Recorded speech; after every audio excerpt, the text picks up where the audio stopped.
లక్ష్మికి మీరు సంస్కారం మాత్రమే నేర్పించలేదు, దానితో పాటు ఇంటిని ఎలా నడిపించాలనేది చక్కగా నేర్పించారు. తనకి రాని పనంటూ లేదు. తనను చూస్తేనే ఎంతో ఆనందం కలుగుతుంది.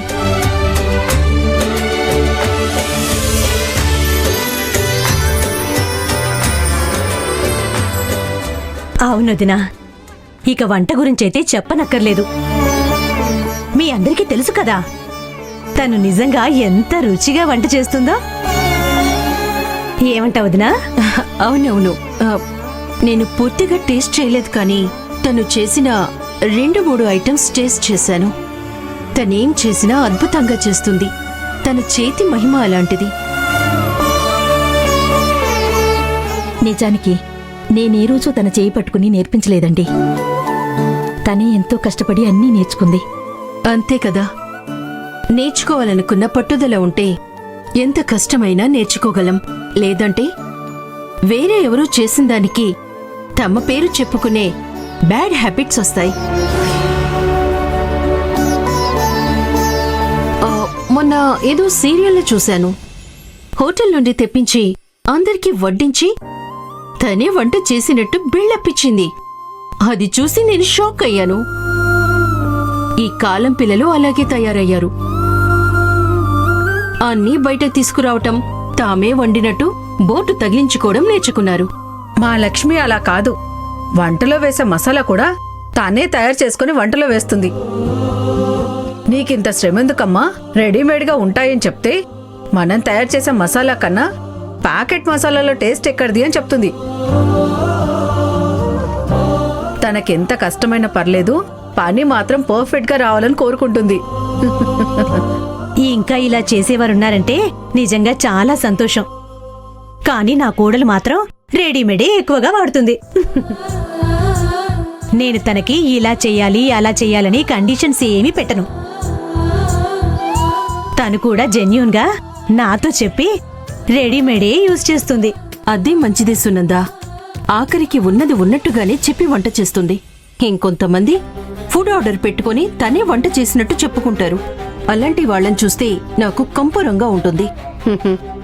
అవునవును, ఈ రోజుల్లో ఎవరు ఎలాంటి వాళ్ళో కనిపెట్టడం కొంచెం కష్టమే.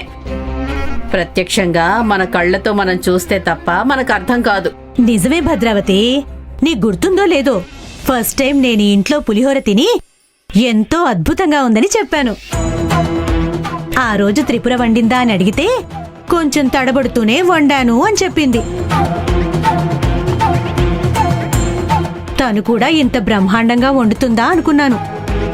చివరికి కిరణ్ అప్పుడు చిన్నపిల్లాడు కదా, పులిహోర ప్యాకెట్లు తీసుకొచ్చాడు. అది తలుచుకుంటే ఇప్పటికీ నవ్వొస్తుంది. ఆ వయసులోనే త్రిపుర విషయం దాచడంలో ఫేమస్ అయిపోయింది. తన గురించి తెలుసు కదా, ఇలాంటివి ఒకటా రెండా. కానీ మన లక్ష్మి ఎలా కాదు, ఏమున్నా నేరుగా చెప్పేస్తుంది. కానీ ఎంత పొగుడతారో ఇప్పుడే పొగడండి. ఇప్పుడు మునగ చెట్టు ఎక్కించిన తర్వాత కొమ్మ విరిగి కింద పడటం గ్యారంటీ. ఎంతసేపు మీరేం చేయకూడదని మాట్లాడుకుంటున్నారో మీ ముద్దుల కోడల చేత అదే చేయిస్తున్నాను. పొగిడిన మీ నోటితోనే తనని నోటికొచ్చింది తిట్టేలా చేస్తాను. ఆ రోజు మీ ఇంటికొచ్చిన విషయం గురించి మాట్లాడలేకపోయాను. అదే చెప్పాను కదా, నా ఫ్రెండ్ మెడిసిన్ చేసిందని. తనకేవో డౌట్స్ ఉన్నాయట. నీ నెంబర్ తనకి షేర్ చేయొచ్చా? చెయ్యి, అందులో ఏముంది? మన వాళ్ళు ఎవరికైనా మంచి జరుగుతుందంటే దానికి ఎవరి పర్మిషన్ లేకుండా చేసేయాలని అక్క ఎప్పుడు చెప్తుంటుంది.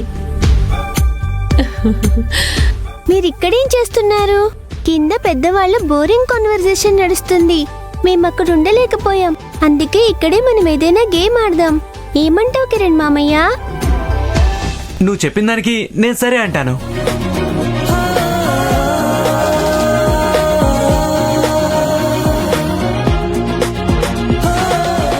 మాట్లాడింది నేను.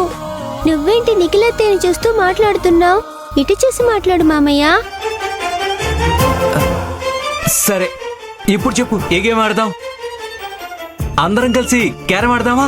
హే సూపర్. కానీ నేను నువ్వు ఒక టీం అవ్వాలి, ఓకేనా? అలా ఎలా కుదురుతుంది? ఎందుకు కుదరదు? అదంతా తెలీదు. నువ్వు నా టీం అవ్వాలంతే. లేదమ్ము, కిరణ్ మావయ్య నిఖిల వదిననే ఒక టీం అవ్వని, నేను నువ్వు ఒక టీం అవుదాం. పాపం వాళ్ళిద్దరూ డీప్ డిస్కషన్ చేసుకోవాలేమో, అందుకే వాళ్ళిద్దరూ ఒక టీం అవ్వని.